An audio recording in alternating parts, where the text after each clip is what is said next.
നമസ്കാരം ഗുരുജി. നമസ്കാരം.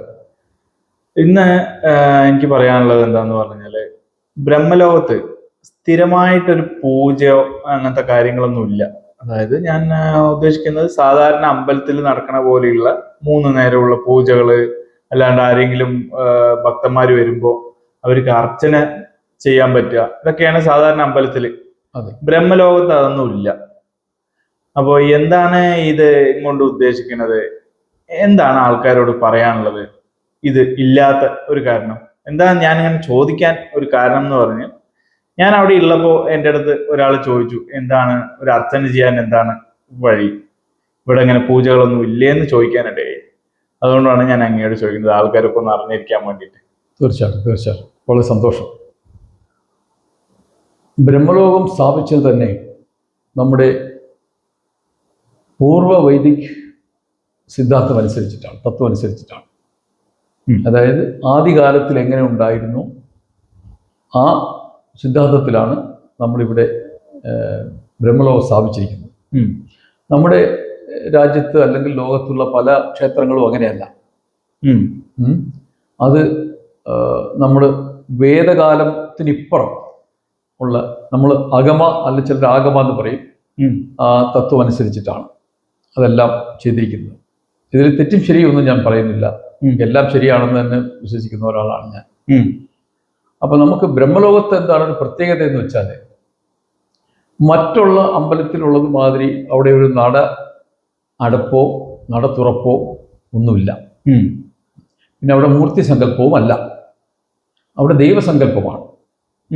അവിടെ അറിയാമല്ലോ, അവിടെ വാതിലുകളില്ല, 24 മണിക്കൂറും തുറന്നിരിക്കുകയാണ്. അതെ. തീണ്ടായ്മ എന്നൊരു സംഭവമേ അവിടെ ഇല്ല, ഹുണ്ടിയില്ല. അപ്പൊ ഇങ്ങനത്തെയുള്ള എല്ലാ പല ഇതാണ് ഞാൻ പറയുന്നത്. വേദകാലത്തിന് മുമ്പ് ആദ്യകാലത്ത് എങ്ങനെ ഇരുന്നോ അതുപോലെ തന്നെയാണ് ബ്രഹ്മലോകം.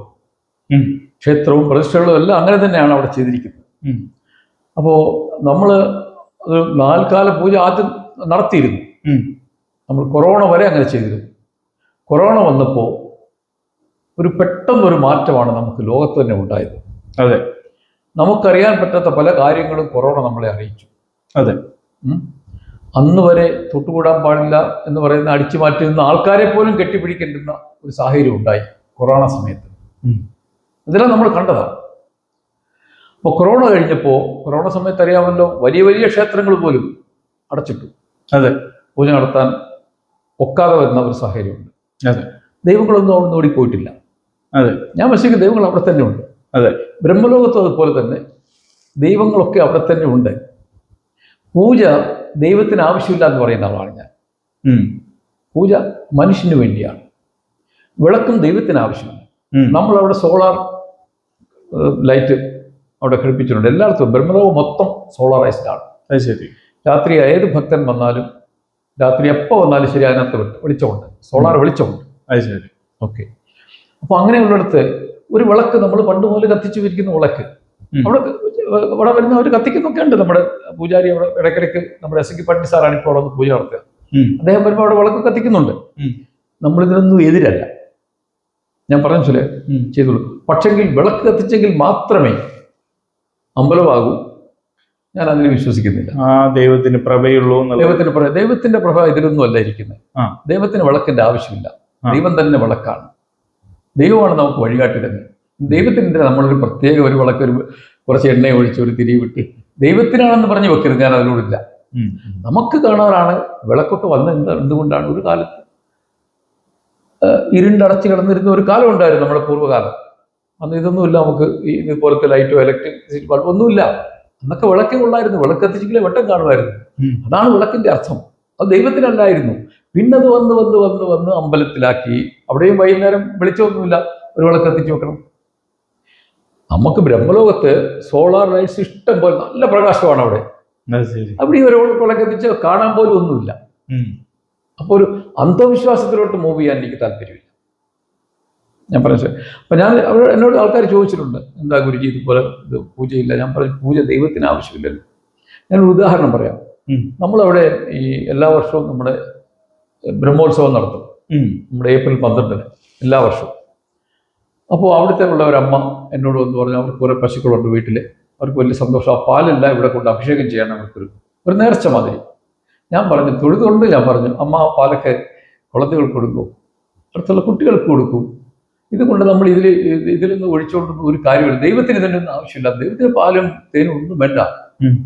ദൈവത്തിന് നമ്മുടെ സ്നേഹം, ആരാധന, നമ്മൾ നമിക്കുക എന്നൊക്കെ പറയത്തില്ലേ, അതായത് നമിക്കുക എന്ന് പറയുന്ന അർത്ഥം തന്നെ, നമ്മൾ വണങ്ങാന്ന് പറയുന്ന അർത്ഥം എന്താണ്? ഞാൻ അങ്ങേ അല്ലെങ്കിൽ ദൈവത്തിനെക്കാട്ടിൽ ഞാൻ ഒരു സ്റ്റെപ്പ് താഴെ നിൽക്കുന്ന ആളാണ്, ഞാൻ ചെറുതാണ്. ഇതൊക്കെയാണ് നമ്മൾ ബ്രഹ്മലോകത്ത് നമ്മൾ പ്രൊമോട്ട് ചെയ്യുന്ന ഇതാണ്. അപ്പൊ അവിടെ പൂജയ്ക്ക് ഞാൻ എതിരല്ല, ഞാനതിനെതിരൊന്നുമല്ല. ഞാൻ പറയുന്നില്ല, ഇപ്പൊ ഞാൻ എപ്പോഴും പറയാറുണ്ട്, ഞാൻ ഒന്നിനെയും വെറുക്കാത്ത ഒരാളാണ്. എല്ലാം വേണം, ഒന്നും വേണ്ട വേണ്ട വേണ്ട എന്ന് പറഞ്ഞു പോകുന്ന ഒരു വ്യക്തിയല്ല ഞാൻ. പക്ഷെ ബ്രഹ്മലോകത്തെ ഒരു സിസ്റ്റം അനുസരിച്ച് നിർബന്ധമായിട്ടും പൂജ വേണം എന്ന് പറഞ്ഞാൽ ഞാനതിനെ അംഗീകരിക്കാത്ത ഒരാളാണ്. ദൈവത്തിന് പൂജ വേണം എന്ന് പറഞ്ഞാൽ അതിനോട് ഞാനില്ല. പൂജയും വിളക്കും ഒക്കെ നമുക്ക് മനുഷ്യന് വേണ്ടിയാണെങ്കിൽ ഓക്കെ, യു അണ്ടർസ്റ്റാൻഡ് പോയിന്റ്. അപ്പൊ ഇതാണ് ബ്രഹ്മലോകത്ത് എന്തുകൊണ്ട് പൂജ. നമ്മൾ ഇത് കൊറോണ കഴിഞ്ഞിട്ടാണ് നിർത്തിയത്. അപ്പൊ ഞാൻ വളരെ അതിനെപ്പറ്റി ആലോചിച്ചു. ഒരു കുഴപ്പവും കൊറോണ കഴിഞ്ഞിട്ടും ഉണ്ടായിട്ടില്ല അമ്പലങ്ങൾക്കോ ദൈവത്തിനോ. അതെ, അവരെല്ലാം അവിടെ തന്നെ ഉണ്ട്. അതെ അല്ലേ? അപ്പൊ എന്തിനാണ് ഈ പൂജയും? ഞാൻ എല്ലാവരും പറഞ്ഞിട്ടുണ്ട്, അമ്പലത്തിൽ വരുന്നത് നമ്മൾ പൂജ കാണാനോ അല്ലെങ്കിൽ ഇത് കാണാനോ, അമ്പലത്തിൽ ദൈവത്തെ കാണാനാണ്. അതെ, ദൈവത്തെ കണ്ട് പ്രാർത്ഥിച്ച് നമുക്ക് എന്താണ് നമ്മളെ അങ്ങ് അടിയറ വെക്കുകയാണ് അവിടെ നമ്മൾ ചെയ്യുന്നത്. മനസ്സിലായി, ശരിയല്ലേ? അപ്പോൾ പിന്നെ ഞാൻ പറയും, ദൈവം നമുക്ക് തരാനൊക്കെ, നമുക്ക് ആവശ്യമുള്ളതൊക്കെ തരും, ദൈവം തന്നിരിക്കും. അത് ബ്രഹ്മലോകത്തെ പറ്റി ഞാൻ എടുത്തു പറഞ്ഞിട്ടുണ്ട്. അവിടെ വന്ന് പലരും എന്നോട് പറഞ്ഞിട്ടുമുണ്ട്, അവരുടെ കാര്യം നിർവൃത്തി നടന്നു എന്നുള്ളത് പലരും എന്നോട് അവിടെ പറഞ്ഞിട്ടുണ്ട്, അവിടെയുള്ളവരോട് സംസാരിച്ചിട്ടുണ്ട്. അപ്പോൾ ഇതാണ് എനിക്ക് ബ്രഹ്മലോകത്തെ പറ്റി പറയാനുള്ളത്. ശരിക്കും ഒരു ക്രിയേറ്ററിനെ, ഒരു അയാളുടെ ക്രിയേഷൻ വന്ന് കാണുന്ന ഒരു ഇതാണ് ബ്രഹ്മലോകം. അതെ അതെ, ദൈവത്തെ കാണാനായിട്ട് അവിടെ വരിക, നമ്മളെ ഉണ്ടാക്കിയ ആളെ ഓണർ ചെയ്യാനും തീർച്ചയായിട്ടും അയാളെ വണങ്ങാനും. അതെ അതെ, അത് തന്നെ. ക്ലിയർ അല്ലേ? ക്ലിയർ ആണ്. വളരെ നന്ദി ഗുരുജി. Thank you.